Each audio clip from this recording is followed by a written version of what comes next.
These are the deadliest man-eaters to have ever existed. Kesagake. The Kesagake was a bear that would cause some of the most brutal bear attacks in history to date. But more on that later. Kesagake was a gigantic male brown bear. It was a part of the group of bears that inhabited the area around a village called Sankembetsu. Kesagake would occasionally visit the village to munch on harvested corn, until he became a nuisance and was shot by two villagers before he fled to the mountains injured. The villagers thought they had successfully taught the bear to fear humans and to stay away from their crops, but little did they know that Kesagake was plotting his revenge. On the 9th of December 1915, Kesagake made his return, attacking the house of the Ota family, where the farmer's wife was alone with a baby she was caring for.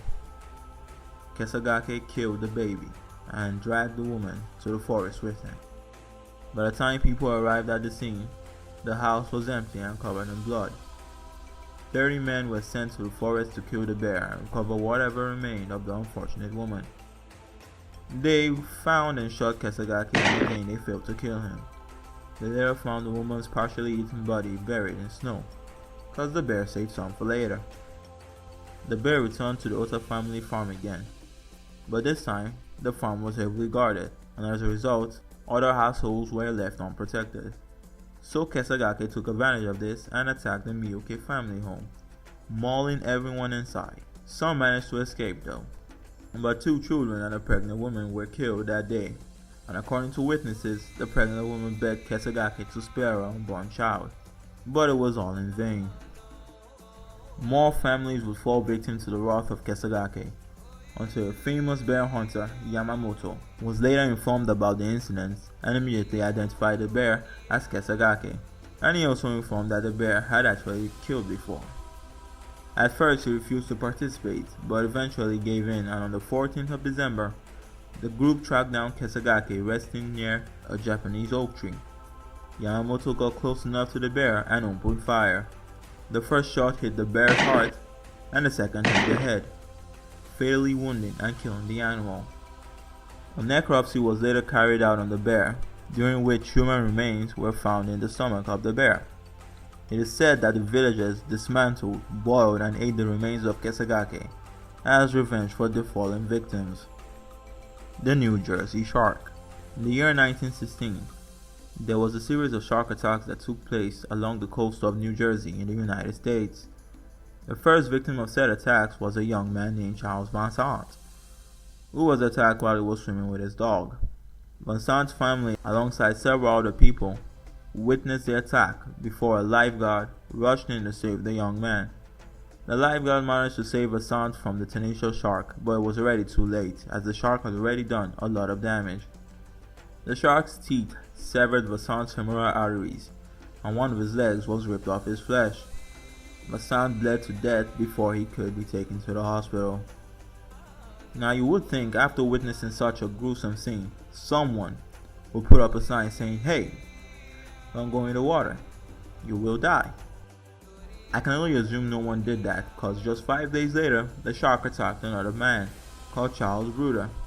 Only this time, the shark didn't just bite off one leg, but both. The shark also did a number on him, which, as reported, seemingly caused women to faint, but not in the way he would like. These are just a few of the attacks that took place during that period, and luckily on the 14th of July 1916, a young female great white shark, believed to have been the one terrorizing the people, was captured. It is said that human remains were found in her stomach, so that checks out, it was her. But not everyone was convinced she did it alone. The incident caused a media frenzy and even inspired the creation of a very popular novel you might have heard about, Jaws. The Tsavo Man-Eaters. The Tsavo Man-Eaters were a pair of man-eating male lions that terrorized the Tsavo regions of Kenya. Their many victims were the unfortunate construction workers that were in charge of the Kenya-Uganda Railway back in 1898. At first, the 2 lions would drag unfortunate men from their tents and into the bush to devour them. But as time went on, they just started eating their meals not too far from the tents, because, well, who could stop them? The two lions were so large and ferocious that many of the natives were absolutely terrified and thought they weren't actually lions but demons, with some even believing that they were the reincarnation of their past kings trying to repel the British invaders. After some time had passed, the chief engineer in charge of the railway project, John Henry Patterson, finally decided, it was time to kill the two man-eaters, only after it had successfully killed over 140 people.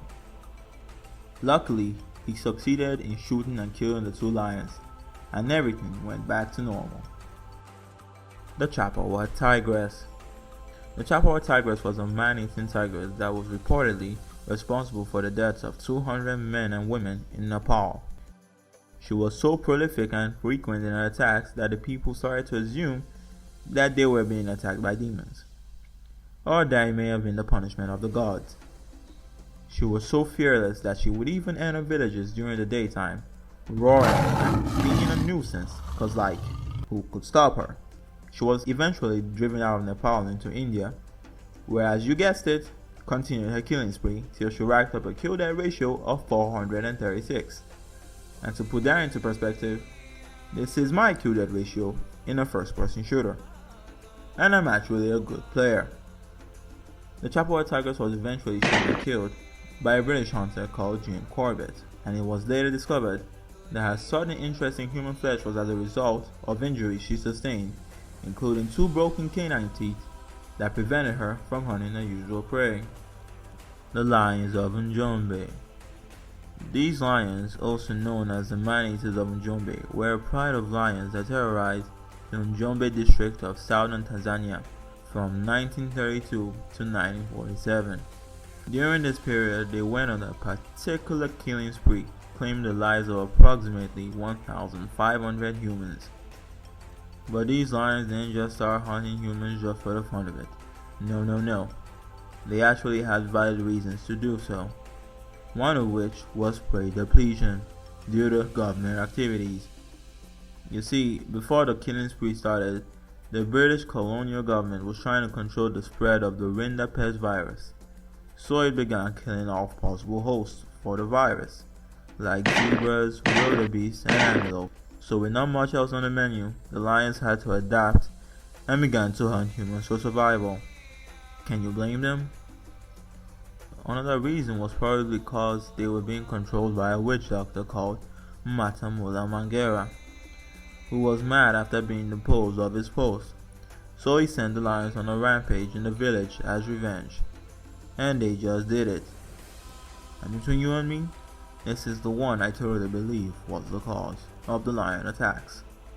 The lions were so successful in hunting because they used unconventional methods, like hunting in the day and not at night like most lions do. Instead, they would use the night to move closer to their next target village. They would sometimes even hit the same village twice, which typical lions would avoid. But who was gonna stop them? The lions were feared so much so that the villagers were even scared to talk about them, believing that would cause them to appear. The lions were eventually stopped when a famed British hunter named George Rushby decided to act. He killed 15 lions from the pride, then the rest just abandoned the area, finally putting an end to the nightmare.